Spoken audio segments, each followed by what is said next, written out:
Hello, everyone. Thank you for joining us today for the ANA eLearning Academy. We're very excited for this opportunity to come together at a time when we're all so far apart.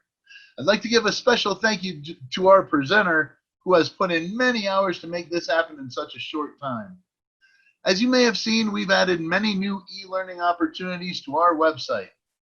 If you have not checked out our website, money.org, in the last month or so, I recommend jumping on to see the other new presentations we've added, as well as our upcoming schedule. Now, during this presentation, you may come up with questions. If you do, please use the chat or Q&A buttons at the bottom of your screen to send in your question, as all of our attendees are muted during this presentation. Your question will come to me, and I will share the questions with the presenter at the end. If, at the end of the presentation, we're unable to get to all of the questions, I will send them to the presenter to answer. Toward the end of the presentation, I will be sending out a survey using the poll feature here in Zoom. Please answer each question honestly so that we can improve on our presentations. The surveys will be shared anonymously with the presenter so that he too can improve if needed. But Doug's pretty good. You guys are in for a treat. So I'd like to introduce you to our presenter for the day, Douglas Mudd. Now, Doug's presentation is called The Origins of Money, and it may be hard to imagine a world without coinage, but for most of human existence, trade within communities and regions was handled without coins or paper money. Many types of objects have been used as money, from carved stones to the feathers of rare birds. The only requirements were that the objects be reasonably available and durable. You guys are about to learn about the early forms of money and how it changed and eventually led to the development of coinage during the first millennium BC.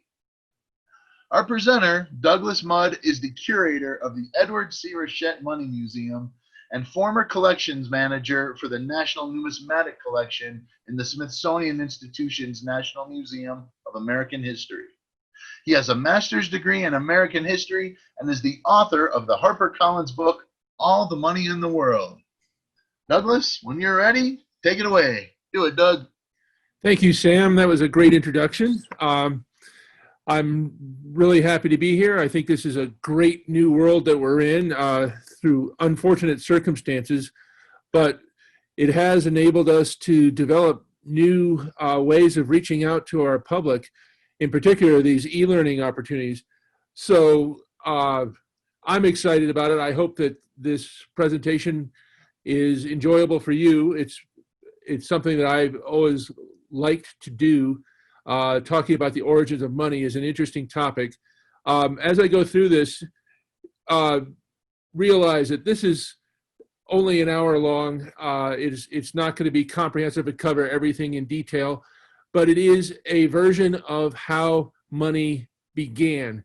A lot of this is based on archaeology. It's based on the best reconstructions that historians and archaeologists have been able to put together. But it makes for an interesting story, and it fits the facts as we know them today. Sam started you out with the, imagining a world without coinage. Well, we'll go a little bit further and start out with a definition of money. Let's get the next slide. Okay, so what is money? A simple definition is that money is anything that people will accept as payment in exchange for goods or services, and has been used in one form or another ever since humans began to trade. The earliest forms of money were used to create a system to measure the value of items people wanted to exchange. Money can also be a means of storing or accumulating wealth. In some cultures, money has a purely ceremonial or prestige purpose in which the values of the object rest not in what it can buy, but what it represents. I will be talking about how early ideas about money changed and eventually led to the development of coinage during the first millennium BC. So, the earliest forms of money appeared when people began to exchange goods they had for those that they needed. So, perhaps a farmer who needed a clay pot would trade his excess wheat with a potter. The problem came when a potter did not need that wheat, or when a fair exchange could not be agreed upon. Perhaps the farmer wanted more pot, as in, a larger pot or more pots for the amount of wheat, that kind of thing. Things became complicated when the potter needed an axe. So the farmer would need to find a blacksmith who needed wheat, and then he could trade an axe for a pot, etc. It soon became apparent that having a medium of exchange would make life a lot simpler, especially since the medium of exchange could be used to establish a system of exchange rates for various commodities. Thus, a bushel of wheat might be worth 5 pots, and 5 pots might be worth 1 bronze axe, which might be worth half a cow, etc., etc. When we discuss this, you can see that part of what's going on is by establishing a medium of exchange, you also establish a way of looking at the world in a certain way by valuing things in terms of the medium of exchange. In the modern world, it's very natural for us as Americans or from whatever other country to use our money to set a value. So when you talk about a car, you talk about how much is it worth, and when you do that, you use dollars, or you use yen or drachma, euros today, that kind of thing. This was in the very earliest stages of development as people began to settle down for the first time. All of this occurred in places where we find the earliest evidence of people settling down to form permanent settlements for the first time. And what they did is, as they settled, they started growing food. They started growing plants. They started specializing in their activities. So somebody that was particularly good at making tools would start making tools and not spend as much time growing food. Eventually they become a potter or axe maker or whatever. This occurred in what we call the ancient cradles of civilization, such as the Fertile Crescent of the Mesopotamia, where you had the early civilizations of Ur and Babylon and other places of that type. You had Egypt and the Valley of the Nile, the Indus Valley and the northwest regions of India, and along China's major river valleys. These were all areas where people, according to archaeology, were settled in permanent settlements for the first time.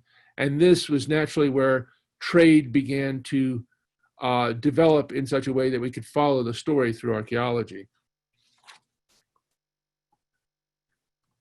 The first forms of money in many cultures were animals or commodities that could be used in multiple ways. Here we have an example of a flint blank at the top, which could be made into a variety of tools or points for hunting or fighting. Normally, we find them in the form of a tool or a spear point or an arrowhead, that kind of thing. But we also find these blanks.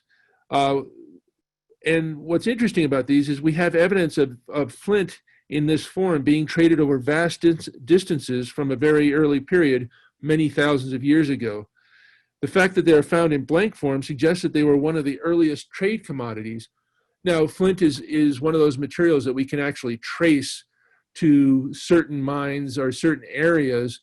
And when you find a form of flint, or even finding flint at all in areas that don't have flint, it tells you that it came from somewhere else. And through archaeology and checking the ancient trade routes, where there's evidence of later settlements, cities, things like that, you can infer just how these things got to the areas they appear in the archaeological context. Bronze axes are also found in areas far from where they were originally made. Not only could they be a store of value, but they were useful in themselves as tools in the same way that flint was. They can be reformed, reshaped, and valued not just for their content, but for their usefulness. Objects like this became the basis for some of the earliest forms of Chinese money, for example. These objects reflect a new development in social interactions, from purely local to a more distant trade, which involved different commodities, raw materials or manufactured goods which did not exist in one area being traded from areas where they did exist, ranging from raw flint and bronze to eventually luxury items such as lapis lazuli, mother of pearl, and art items of various types. Certain items eventually emerged as preferred standards of value in long-distance trade. Generally, they would be items that had a high intrinsic value and were relatively light and convenient to carry. So long-distance trade was not initially based on things like trading large amounts of wheat over distance. It took too much effort to do that. You'd have to have wagon loads of material, and all the logistical needs that would be entailed by that. How do you feed your animals? How do you do all this? So having things like flint or various types of metal or high value gemstones, things like that, became objects that were initially used in long distance trade because they were highly valued and they were easily transported. Throughout much of Asia, cowrie shells were commonly used in trade. The Chinese even produced imitation cowries after a few hundred years of using them, and carved them from bone or cast them in bronze for use in trade and as burial items, where we actually find many, many thousands of cowries and imitation cowries. This system of cowrie money stretched from China to portions of Eastern Asia Minor and survived for thousands of years. Cowrie shells were still being used in the early 19th century in East Africa and other regions of the Indian Ocean shoreline and regions. In the Mediterranean and in Asia Minor, the system of trade was based on cattle. Cattle were a common early form of money in many cultures. Thus, measures of wealth and property values were given in terms of a given number of cows. Goods were also valued in terms of cows, a practice that eventually became obsolete as trade became more complex. There are some obvious difficulties with this system as trade was more sophisticated, as you needed to do things like make change. It's tough to divide a cow without losing the value. And what do you do when you transport cattle over long distances? Is a cow that's healthy and heavyweight worth as much as a cow that's lost some weight or perhaps is worn out from a long travel? That can determine some of your differences in value and can create friction. So cows were not necessarily a form of money that was useful as people began to start trading in more complicated ways. Trade has been vital to civilizations all over the world and across history. It has always made an important contribution to national wealth and, in some cases, survival. For thousands of years, trade routes were the communication conduits of the ancient world. Inventions, ideas, artistic styles, languages, and customs, as well as goods and raw materials, were carried by merchants over vast distances along these trade routes. In the ancient world, long-distance trade played a much more important role in cultural, religious, and artistic exchanges than it does in our world today, where we have the internet, satellites, and all of the other communications paraphernalia that we take for granted based on modern technology. Ancient communication between the major centers of civilization in Europe and Asia depended on word of mouth and face-to-face encounters between people of different backgrounds. By the beginning of the 1st century AD, merchants, diplomats, and travelers could cross the ancient world from Britain and Spain in the west to China and Japan in the east. Some areas had a monopoly on certain materials or goods. China, for example, supplied West Asia and the Mediterranean world with silk, while spices were obtained principally from South Asia. The West shipped gold and silver to India and points east.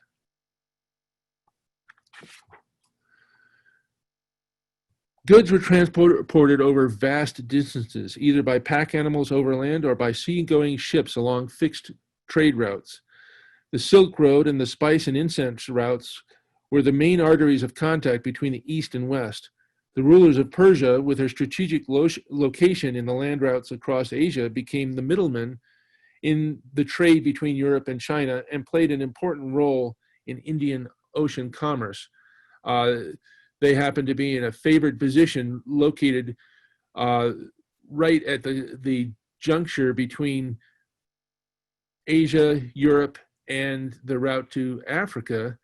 And this conferred a great advantage, but it was also a major disadvantage in some ways. It meant that conquering armies would be marching through the region on a regular basis. So as long as the peoples that lived in that area were strong enough to defend themselves, they were in a favored trade position, but it also meant that change and conquest was a major part of the history of the region as well.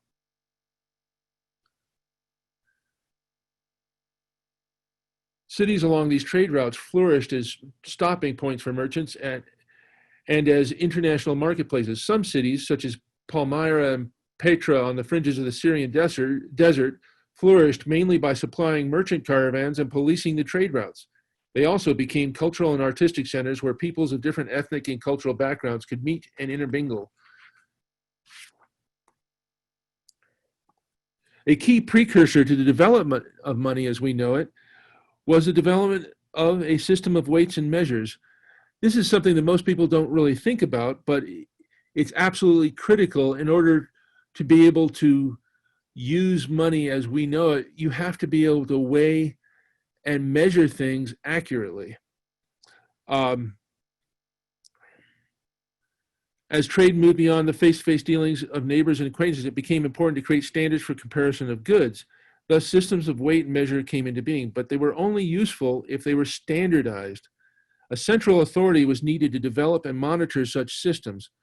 By 2000 BC or so, Egypt, Mesopotamia, and China had all developed systems of weights and measures which were enforced by local authorities, along with the regions of Northwest India in the Indus Valley. These authorities were originally based on, in Mesopotamia in particular, but also in the other regions, on temples and the religious authorities of the period.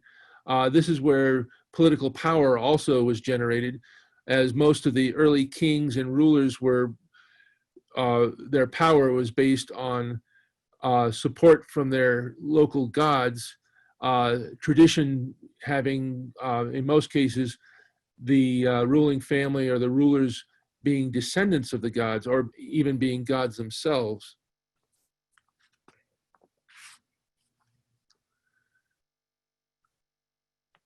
After the development of a system of weights and measures, it was realized that metals could provide a more manageable, durable, and flexible medium of exchange, and long-distance trade converted in many places from cattle, calories, and other materials to metals. Metals were used in trade in all sorts of shapes and sizes, from spits of bronze or iron to irregular lumps of bronze, gold, or silver, and on to ingots or pieces of wire in gold, silver, copper, or bronze. The advantages of metal were its easy divisibility, its durability, its intrinsic value, and its relative compactness, combined with the fact that it is easy to work with once the technology was worked out.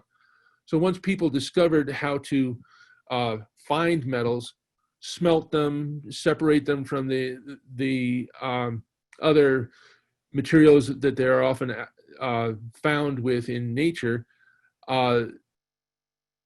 the technology became easier and easier to use. Metals are relatively easy to work with, and they're very durable. So they became a natural form of a high-value trade item as bullion to begin with, and they became part of the the luxury end of the trade market, but also over time, as metals became more common, they became a medium of exchange increasingly.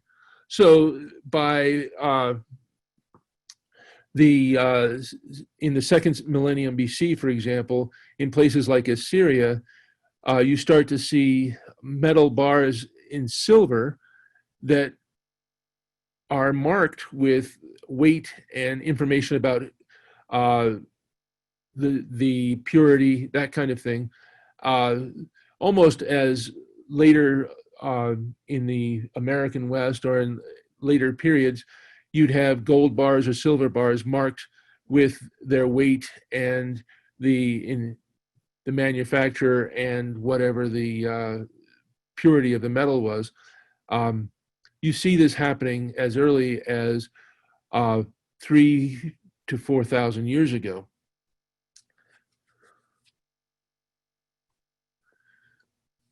The use of precious metals as money began with the ancient civilizations of the Near East and China. As early as 2000 BC, in both Mesopotamia and Egypt, there emerged a practice of carefully weighing pieces of gold and silver to determine their value in paying tribute to local rulers, placing offerings at sacred temples, and in performing business transactions.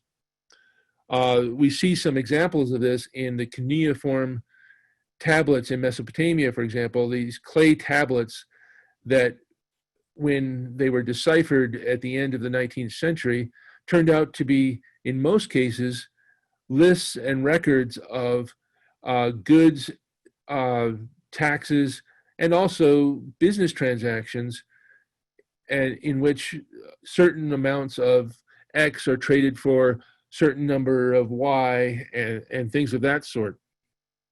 At first, metal objects were used instead of what we think of as money.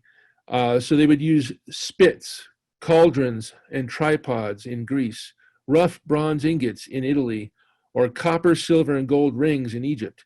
These evolved into irregular lumps of silver, gold, electrum, copper, and bronze that were valued by weight.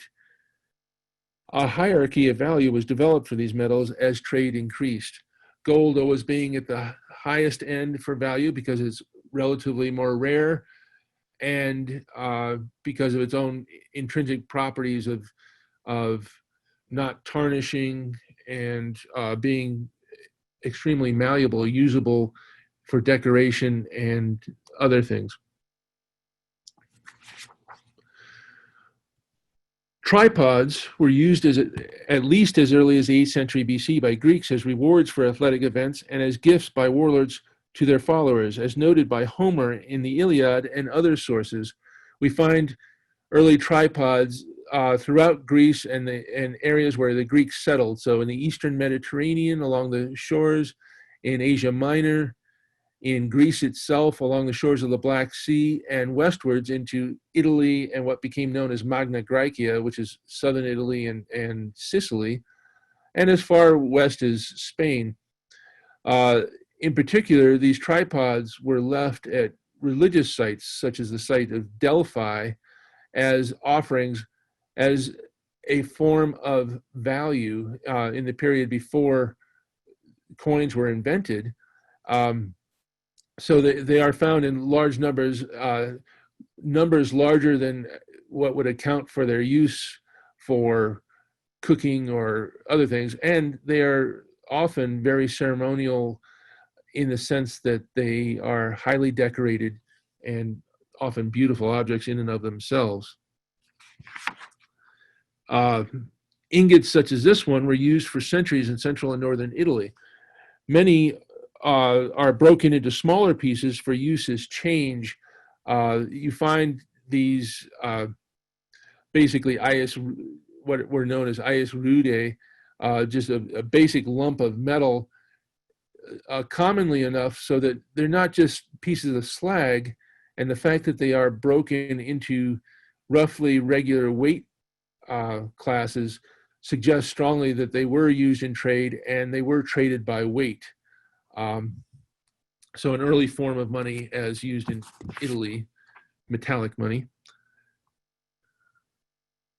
Then gold in the form of irregular nodules or nuggets was also used based on the discovery in early archaeological sites, mainly throughout Asia Minor and regions where gold could be found. naturally, you would see these nuggets. Interestingly, there's some evidence that at some point, what we would call nuggets start to become something more like a nodule where they have regular weights. They have irregular form, almost like nuggets, but they start to appear in what seem to be regular weight classifications. Eventually, merchants began to mark the ingots and lumps so that they could tell their value without weighing them, thus taking the first steps towards the invention of coins.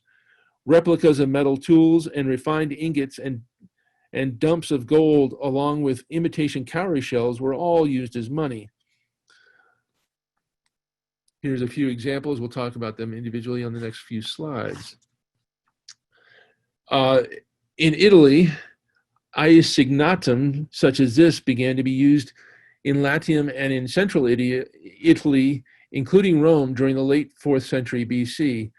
These were a natural progression from the irregular lumps used earlier, and they were produced in regular weight classifications. So full isignatum, one major type was basically 5 Roman pounds in weight. So this is a fairly large piece that has a significant weight.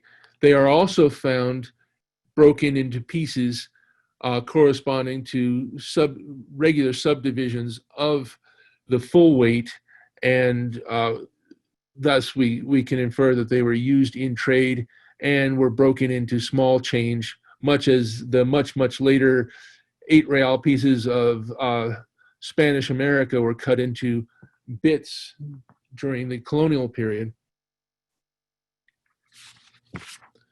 Irregular lumps of electrum were used in Asia Minor from an early date.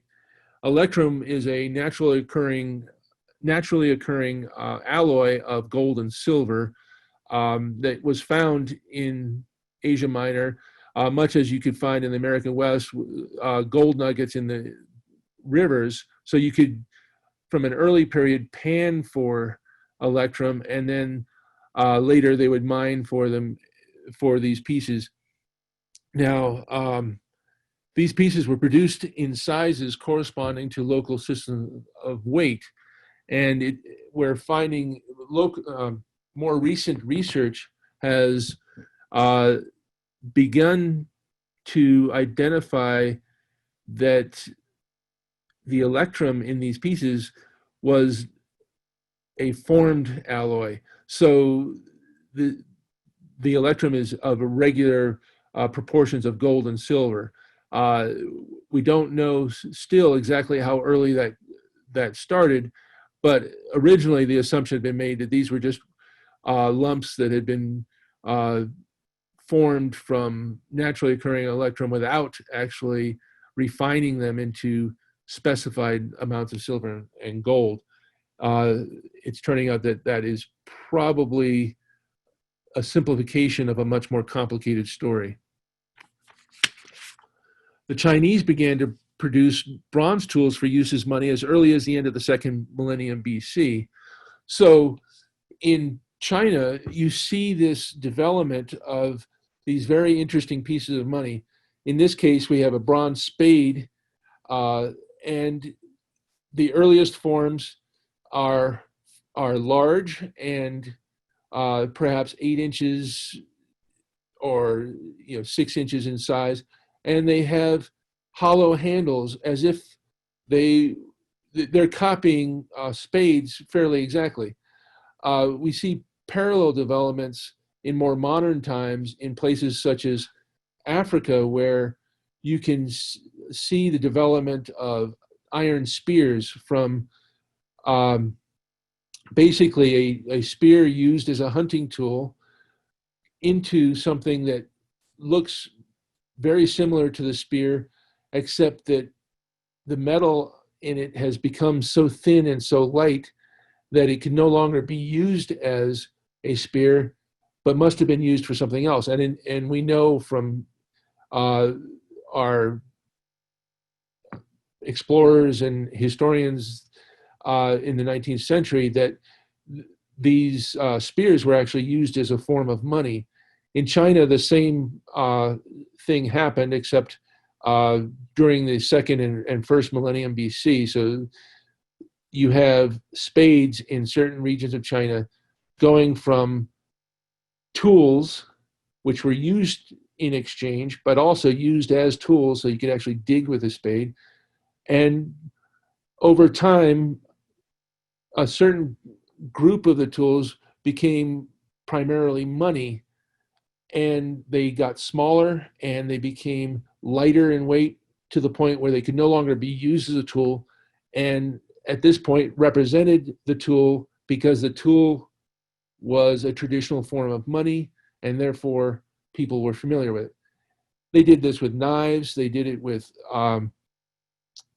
other types of implements, so that you have knives, spades, you have bells, all sorts of things, and makes it for a very interesting collecting series.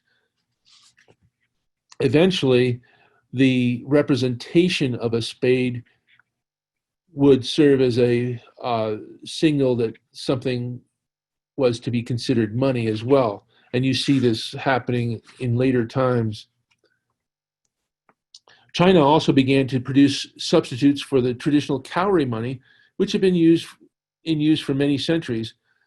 One example is this later type. It's a copper ant nose money, in which the basic form of a cowrie is kept, but they put one of the Chinese characters on the piece, basically saying that it's giving it a weight of copper.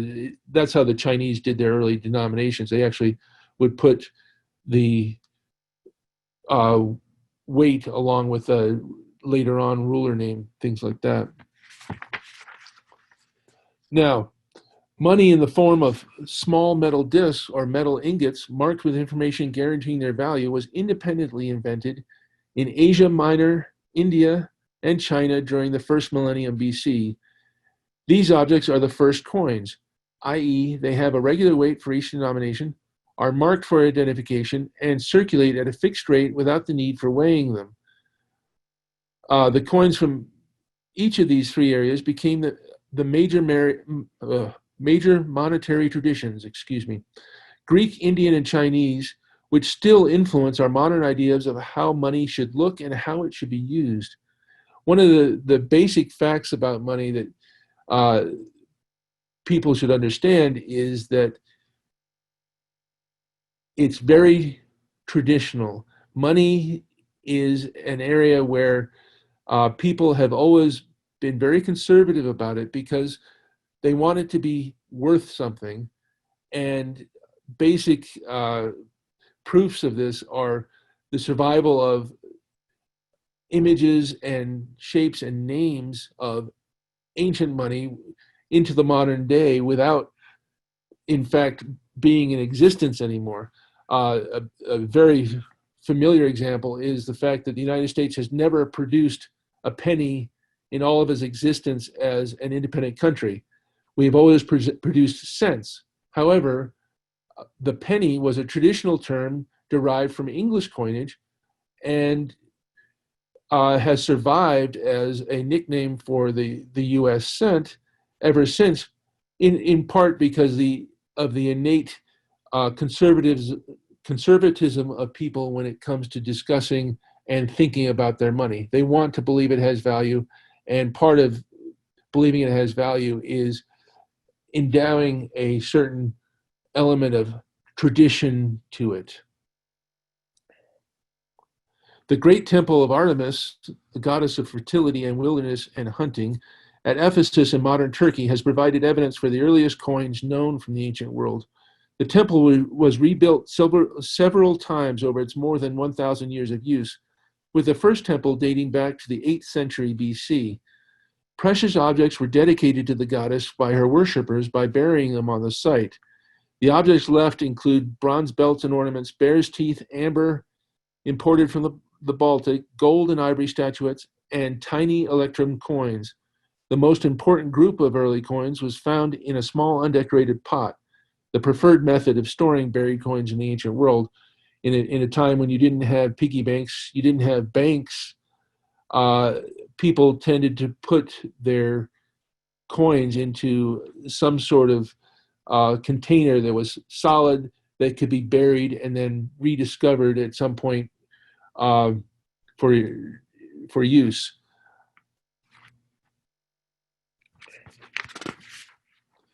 So with Asia Minor, you have the first coins that look something like this. They're Electrum lumps with striations on them, as they're known, these different lines.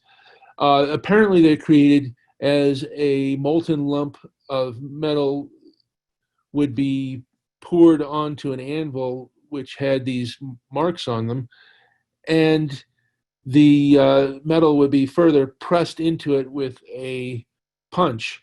So the reverse of this has an irregular punch mark, usually square or rectangular in shape, that actually pushed it down into the anvil. Now, this one is a hecti, which is a denomination from, it's a Greek denomination that was used throughout the region of Asia Minor and Greece and beyond, and is dated from the first half of the 7th century BC. In India, independent coinage first appeared in the late 5th century BC, partly in response to coinage imported from Greece through the Persian Empire. Indian coinage retained its own native characteristics in India, as opposed to the Western areas beyond Afghanistan into Greece, Persia, all that, had its own tradition of marking on the coins. So these coins are struck as Greek coins were, but instead of using a single image and writing on them, they used counter stamps based on different merchants in the areas where they circulated. So essentially, these coins are ingots that have different designs stamped into them that we believe represent merchants' marks, essentially guaranteeing that these pieces are what they appear to be. They're silver of a certain weight and purity, and then could be used in trade, much like in the 17th, 18th, and 19th centuries, the Chinese would chop mark Spanish silver coins in particular, but silver coins.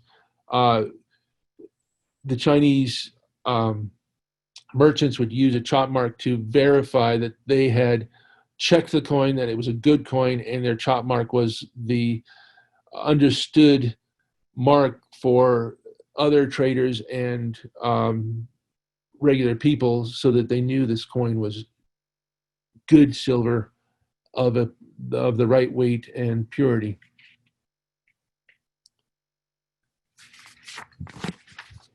In China, they developed their own system of coinage, which was very different in its use and form than that of the Western world. Basically, the Chinese started from a very early date using money produced of base metal, basically copper and bronze, and as opposed to the Western world, where the money was primarily to begin with in silver and then gold, which were both very high value items. So a coin approximately the size of a quarter was actually not small change. It was represented a huge amount of money in the West, up to a month's wages for a laborer, for example. In China, from the earliest dates, their coinage was of low value, so that a basic Chinese cash coin, a banliang or some similar piece, was something that would be used for daily transactions. So this is something that you could go and buy a drink with, as opposed to being a major store of wealth used by large-scale merchants. And interestingly, the Chinese did not use silver or gold in coin form for many centuries. It wasn't until the 19th century that they began to use silver and gold in a way that we think of as normal in coin format. Now, in the West, the coins, as I said, the quarter-sized coin might, a tetradrachm, for example, might represent up to a month's wages for a worker. Well, those coins were supplemented by smaller and smaller pieces, where in the early period you'd have these lumps of silver and gold. Some of those lumps are extremely tiny. Picture the old Bic pen, the button at the top that you press, a piece of metal as small and even smaller than the head of that button. So these coins could be used in small transactions, very small transactions, but it started to get very inconvenient when you had such tiny pieces. They'd be very easy to lose and still of relatively high value. The Chinese settled on a basic standard which they were to use for the next 2,000 years with this copper banliang type coin that remained more or less the same, with the addition of more characters and the addition of a rim to the inside around the square hole and around the edge. But otherwise, the appearance is very similar for a 2,000-year period. The first Greek coins were produced during the 7th century BC in Asia Minor. I should take a second to explain why we call them Greek coins. Basically, though they were first developed by the Lydians, the Lydian kingdom, which was in central Turkey, the Greeks adopted coinage in a wholesale way very early on, to such an extent that they've been known as Greek coins ever since. One of the things you have to realize is that the Greek civilization, Greek culture, was much more widespread in the ancient world than it is today. Basically, it encompassed the region of modern Greece, along with the coastline, and in, say, 80 to 100 miles of much of the Mediterranean, from the Balkans all along the Aegean Islands, the Asia Minor along the coastal regions, and off to the west, all along the Italian coastlines. Half of Sicily was largely colonized by the Greeks. Most of southern Italy was colonized in the same way. And Greek colonies were found as far west as Spain and in portions of North Africa as well, wherever strong cultures did not exist, such as the Egyptians or later the Phoenicians. So this Greek civilization was composed mainly of independent cities known as polis, city-states. And the invention of coinage coincided with a time where these cities were forming new political organizations. They formed independent cities in which the citizens all took part in a way that was new. And it turned out that coins were a great way to advertise this new political idea, and also served as a great form to facilitate trade between different regions. For the first 200 or 300 years of coin existence, coins were largely limited to the Greeks. They were the first and almost exclusive users of coinage for the first 200 years or so. And then with the exception of Lydia and certain parts of the Eastern Mediterranean, nobody else used them until approximately the 4th century BC, when they started to really branch out into other cultures. So the very first coins, back to the story here, were likely produced by merchants when they began to mark lumps of Electrum in order to avoid reweighing them for each transaction. They marked them in such a way that they could identify them when they got them back in trade. The kings of Lydia soon adopted the idea, beginning the tradition of state-issued coinage that has continued to this day. With the invention of coinage came one of the historically most important uses of coinage: money as a means of communication through its designs and legends. A nation's money is often the first impression a visitor gets of the nature of a country.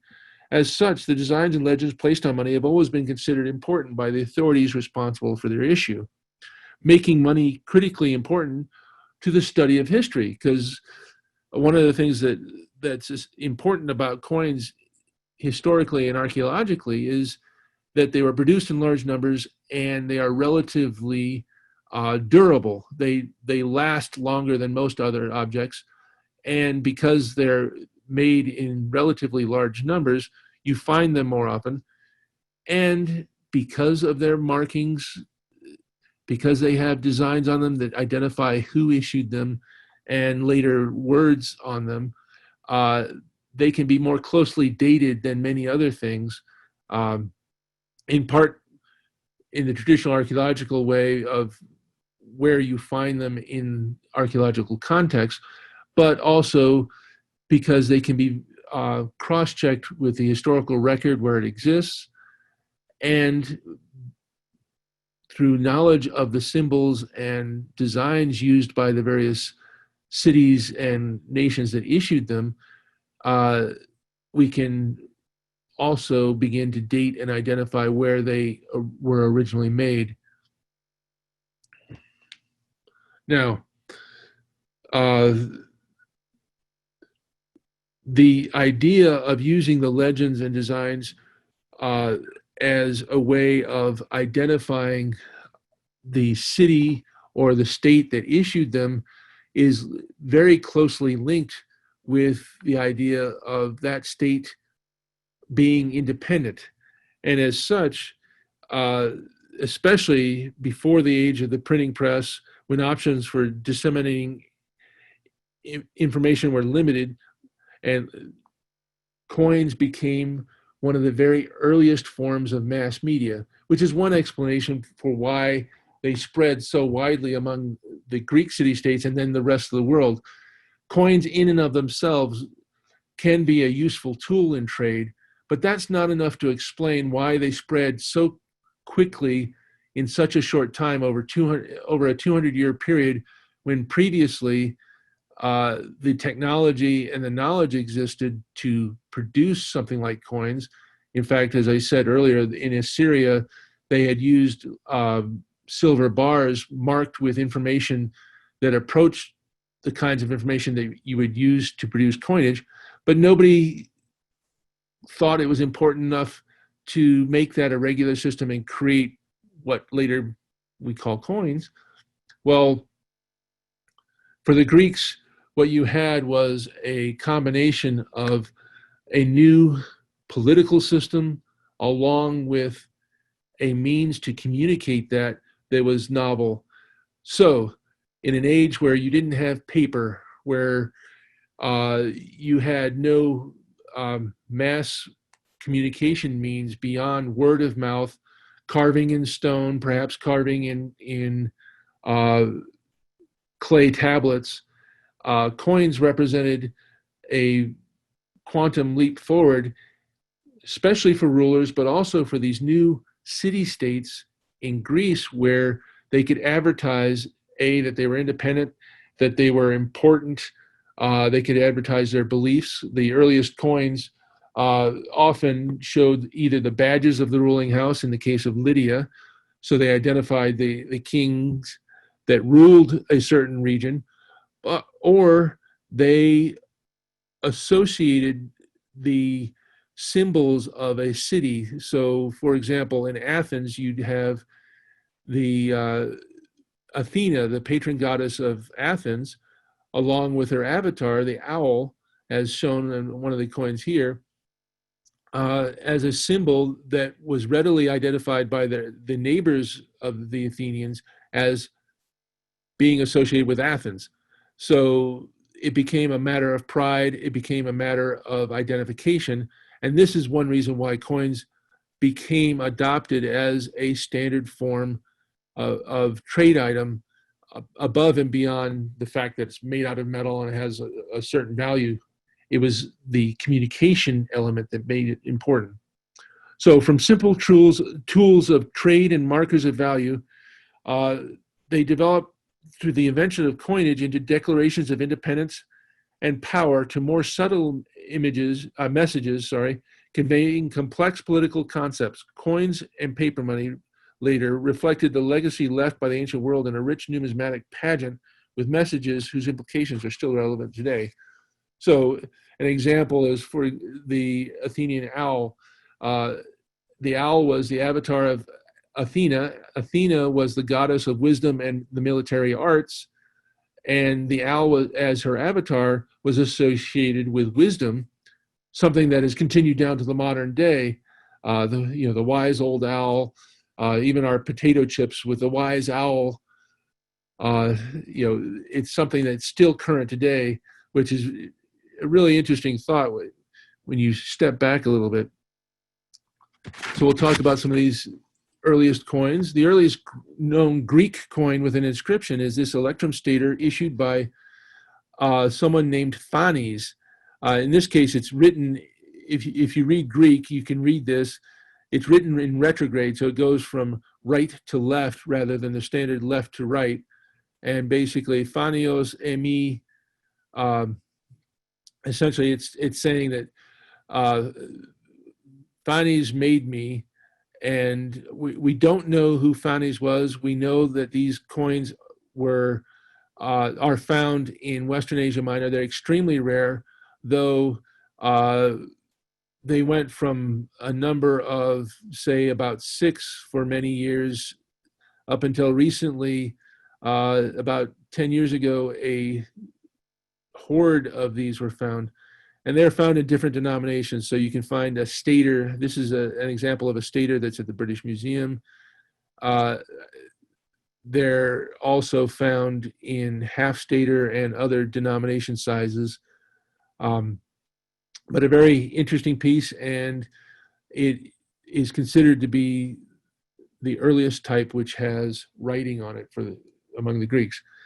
Phanes does not otherwise appear anywhere in history. He's not known to be a ruler of any of the cities or areas where they are found. So the assumption has been that this is a merchant. King Croesus of Lydia is credited with creating the first bimetallic coinage in gold and silver.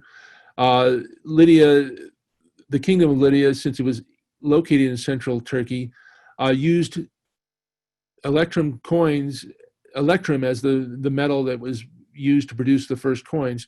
And it wasn't until approximately 50 years or so, 75 years after the first use of coins in Lydia, that Croesus developed his legend as a very wealthy king, in part by being responsible for separating gold and silver coins into separate types. So here you have a silver stater of Lydia, and next to it a gold trite, or a third of a stater from Lydia, both of the mid 6th century BC. In Greece proper, the first Greek nation to issue coins, or the earliest that we've discovered, is the island of Aegina. It was among the first of the Greek city-states to issue coinage, and they issued coins that became known in the ancient world as turtles, because Aegina was an island. It used a turtle, a sea turtle, initially as its symbol, and so it was natural that they would put that on their coins. Here's an early example of a turtle, obviously a sea turtle, and it's got flippers, for example. It's got a beaked nose, as sea turtles in that region do, and it has a shell marked as a sea turtle's shell would be marked, with a spine with different hard spots along the back, and then a leathery shell for the rest. Over time, the Aegean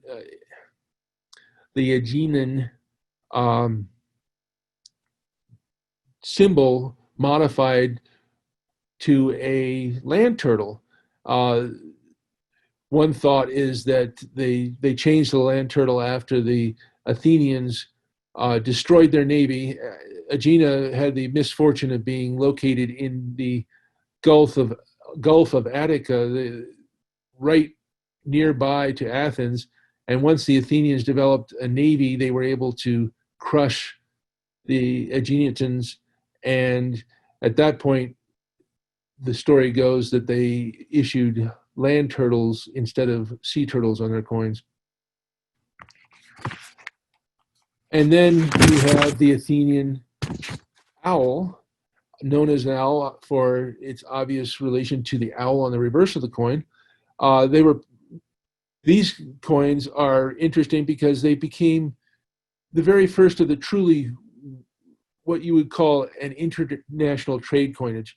There are a couple other coins, the turtles of Aegina and the colts of Corinth, that could be claimed to have a title of international trade coins. But the Athenian owl was much more widespread and was used for more than 200 years with a very standard design. Only minor differences were added over this 200-year period. These coins circulated from Spain all the way to Afghanistan and beyond into India. Some are actually found. The designs were copied by cultures that had no idea who the Athenians were, but they did know that Athenian silver coins with an owl and a head of Athena on them were made of good silver and were reliable, and thus they decided to copy the designs. So you would see owls very similar to the original Athenian owls being produced in Bactria, which is a series of kingdoms, one kingdom that broke into several parts in Afghanistan. You'd see them in southern Arabia among the Himyarites, where they copied the design of the owls much later. So interesting that a coin that originates as early as the very end of the 6th century BC could circulate in such a wide region. Now, before we end here, I want to talk a little bit about how coins were made by the ancient Greeks, because I think it's important to understand as we go into understanding why coins and how they were made. Knowing the process is important to understand the designs that were used and things like that. Greek coins were made by impressing a design carved on the face of two metal bars, known as dies, onto a piece of metal that would become a coin. This was done by placing a flat piece of metal, the planchet, between two dies, one of which, the anvil die, was mounted into an anvil, and the other, the punch die, held by hand, and then hammering the punch die. The result was a coin with an impression on two sides. This is essentially the same method used for modern coin minting. The only things that have changed are the striking speed and force. The basic tools used in ancient coin production were two dies, a hammer, tongs, blank metal planchets, and an oven for heating the planchets. With these simple implements, coiners were able to produce the amazing miniature works of art that we admire today. A basic minting operation would consist of a cellator, or a die engraver, a malleator, the person who hammered the dies, and a suppositor, the person who placed the planchet and who might also hold the upper die, along with a moneyer who was responsible for quality control and accounting. These are Latin terms for it, but they are used often by scholars of ancient coins as a way to identify the jobs that were done. In the picture, you can see the basic tools they used: an awl, a bow drill, a hammer, an engraving tool. Then you have the anvil, the hammer, and the upper and lower dies, along with tongs. So it's a very simple method, but with it, the Greeks were able to produce amazing works of art. So here's an example of what a Greek minting operation would look like. Greek die engravers derived their art from the still more ancient skills of the jewelers and signet makers in the Middle East.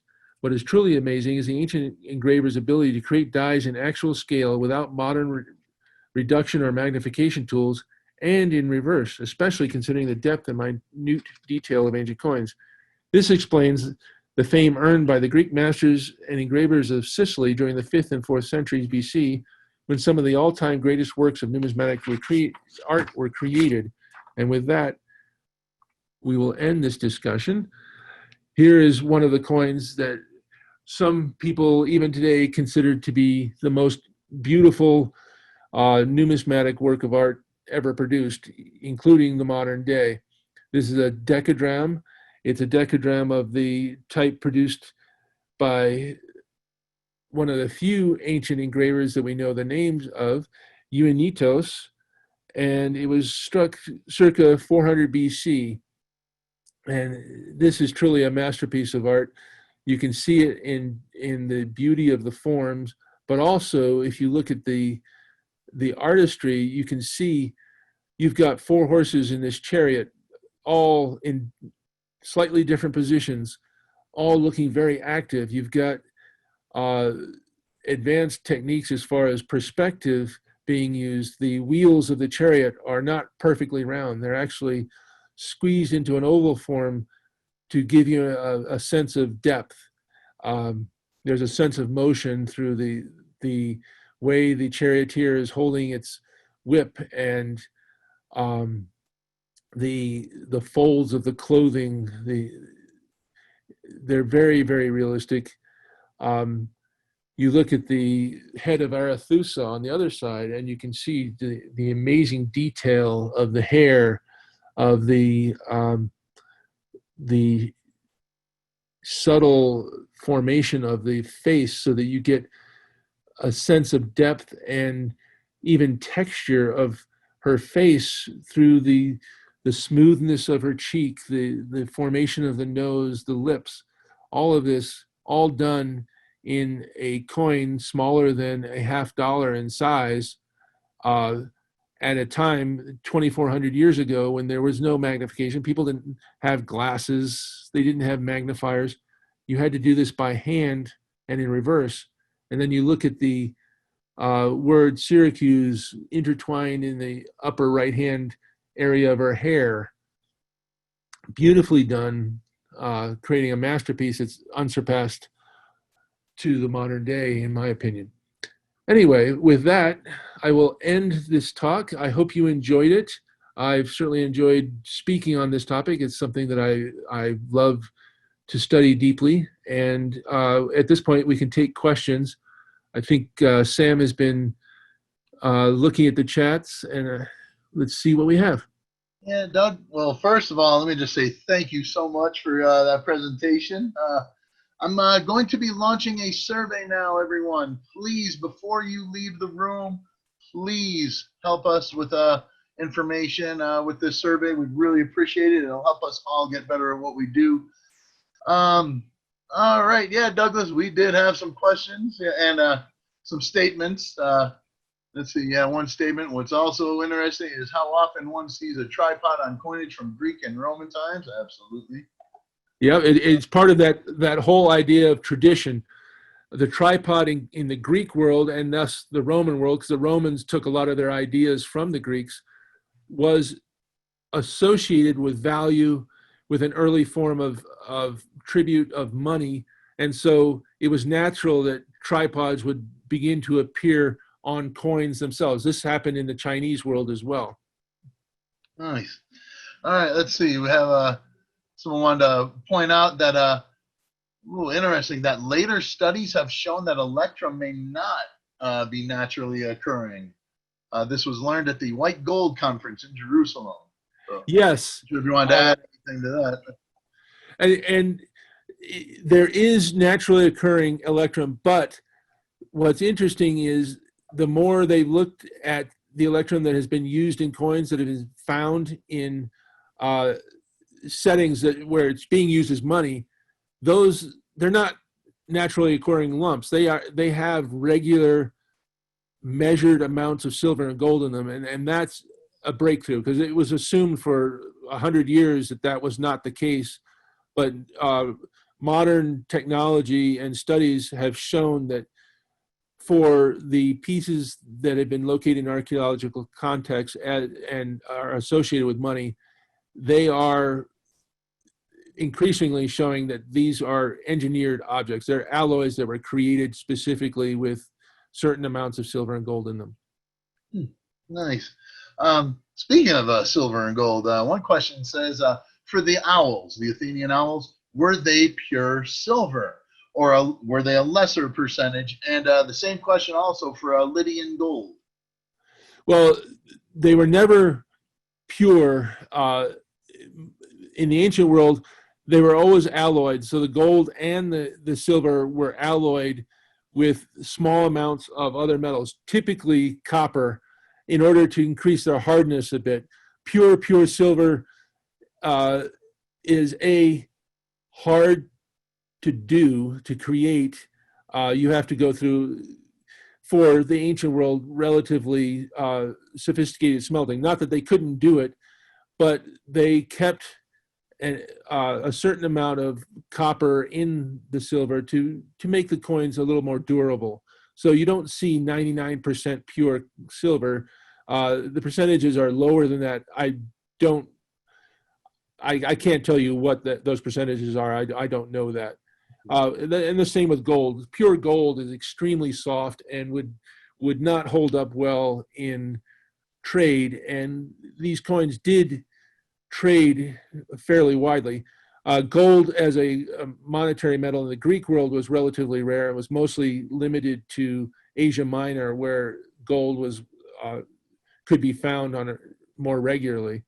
One of the things you have to realize is that often the amount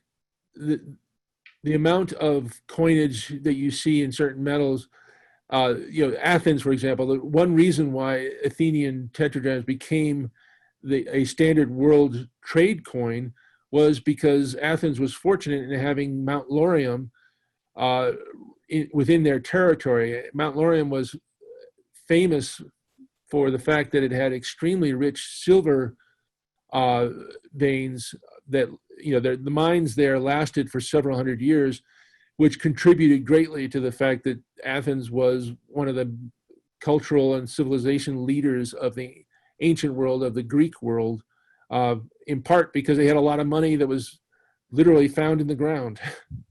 Nice. Oh yeah, someone shared. I think the Decadram is one of the most beautiful. Yeah, I can't disagree, and I'm honored that I even got to hold the one that we have in our museum, in our permanent collection, in our History of Money exhibit. I actually did get to hold that once, but I do remember a time when we had, I think it was a total of 5 in the museum at once, Doug. I knew there were 4 upstairs. Right. We had the distinction of being one of the very few well, actually at that time, the only place in the country that I'm aware of that had 4 signed decadrams of Syracuse on display at one time. That was during our Olympic exhibit, and we were very fortunate to have those beautiful examples. The one question is from Shanna. She's asking about this particular piece. This particular piece is actually taken from a Roma Numismatics limited auction. It was Roma Numismatics Auction 5, Lot 123, that was sold on March 24th, 2013. That's where I got this image, and it is a spectacular piece. I don't think I've seen one better than this. Yeah, for sure. Yeah, it's an amazing piece. Oh, here's an interesting question. What motivated the coins to assume a round shape, or why round for the shape of coinage? Well, it's interesting. That's hard to say. I believe probably simply because it was easier to deal with. Basically, uh, the earliest lumps were not formed in a mold or something. It looks like the earliest pieces that were used as money without designs on them were basically put into a little crucible. A certain weight of gold or silver was put into a crucible and melted and then just dumped onto an anvil, and it formed a roundish lump. Well, later they used molds to make the lump a little bit more regular, but it was easier to use something that's very simple that you could just scoop out and have approximately the right size with and be smooth, and then strike it. Um, so I believe it was more of a matter of convenience initially, but you did have different shapes of coins, in particular in India, with their different ideas of coinage that were taken over by the conquest of Alexander the Great, where he got as far as the northwestern borders of India. Uh, Greek ideas of coinage basically took over and were absorbed the Indian ideas, so they created a meld. Well, Indian coins came in the shape of rectangles and irregular round shapes and squares. So the Greeks in Bactria and in northwest India used square coins for a while. Interestingly, they also used different metals. The first use of nickel in coinage was recorded in ancient Bactria, where they started using nickel coins in certain issues in the 1st century BC or so. There's been a lot of die cracks. That is such a tough metal to strike. Yeah, there are not a lot of them, but they do exist. Yeah. So, interesting question. At what point did both sides of coins get marked? What motivated dual markings or markings on both sides of coins? I think is the question. That actually starts fairly early.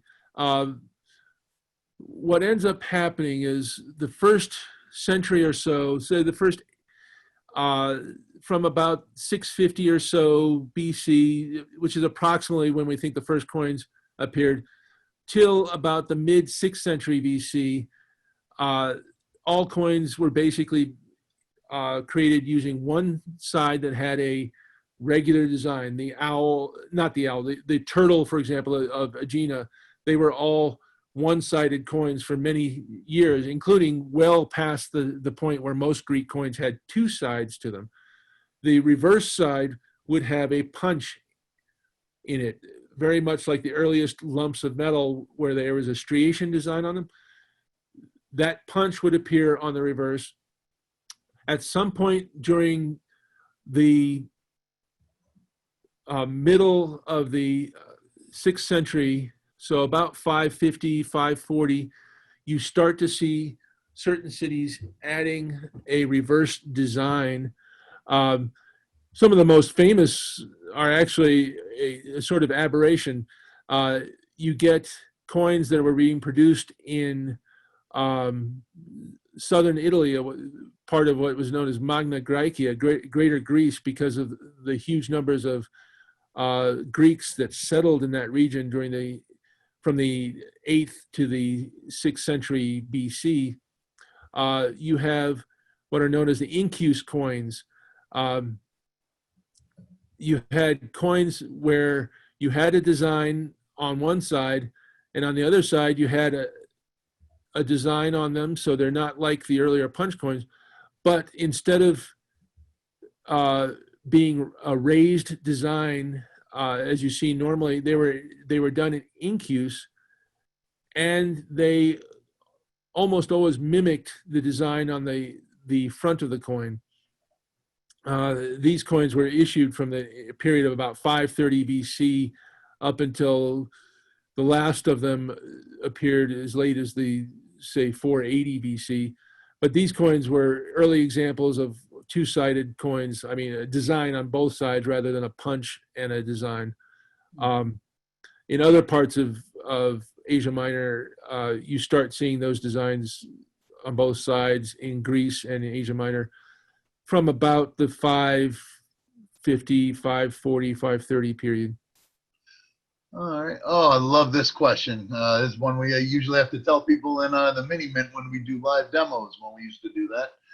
When did the first counterfeit appear? And to piggyback on that, someone else also asked, how did the Athenians preserve their coinage from, I guess, chiseling or, unscrupulous persons shaving the edges? Sure. Well, I like to say that the first counterfeit probably appeared about 24 hours after the first genuine coin appeared. Essentially, counterfeiting, as soon as people realized that they could take a coin, copy it, and pass it off with less metal or a less valuable metal in it, lower weight, different alloy. It started very early on. So counterfeiting is an ancient art, and it starts very, very soon after coins first appear. It's true in the modern day. As soon as somebody comes up with something new, credit cards. Oh, well, we'll counterfeit the credit cards. In coin collecting, we got slabbed coins. Well, people are creating fake slabs. I mean, that's in the collecting market, but what happened, people, when you see value, when money becomes part of the equation, people start to figure out ways to make money more easily. And if part of it is counterfeiting, that's how they'll do it. If there's manipulating the stock markets, they do that as well. It's a natural part of human nature, I guess, to try to make a profit once you identify something that you can make a profit in. The production of money has been a target ever since the first money was produced. So were there counterfeits of pre-monetary objects of value? It's interesting. It's unclear because we don't really understand completely how they valued some things, but there are certainly instances where for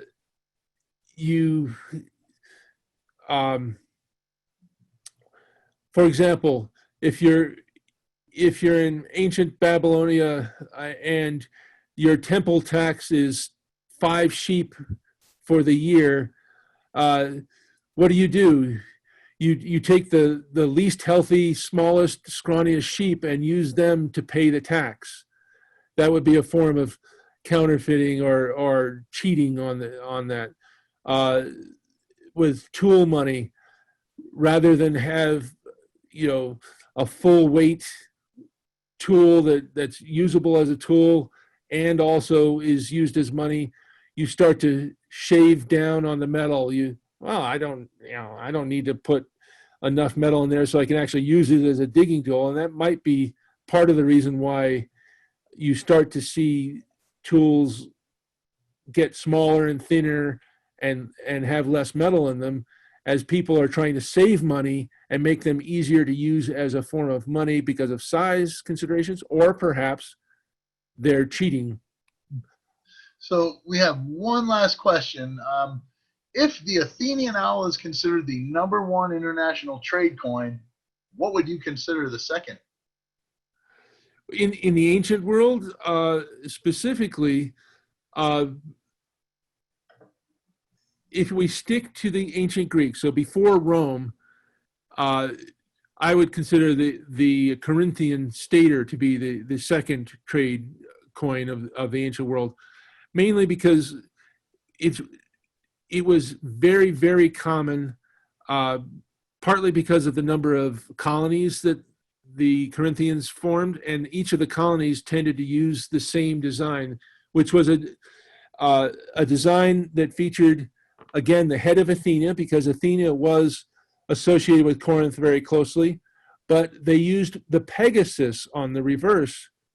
And the Pegasus is part of the foundation myth of Corinth, where Bellerophon and the Pegasus landed upon the Acrocorinth, the big rock at the center of Corinth, and Pegasus left a hoof mark in the Acrocorinth, which was where they built a temple to worship their founder, basically. And so the coins naturally would feature that story as part of the design.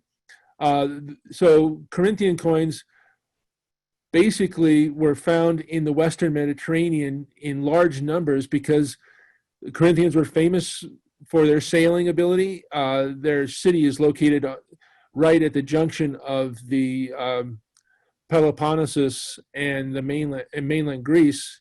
The isthmus is so narrow there that they were able to create first a dragway where they literally would drag ships from one side to the other, and eventually the canal of Corinth, so that you could go from the Aegean to the Adriatic, essentially, thus making a much shorter and safer route for trade.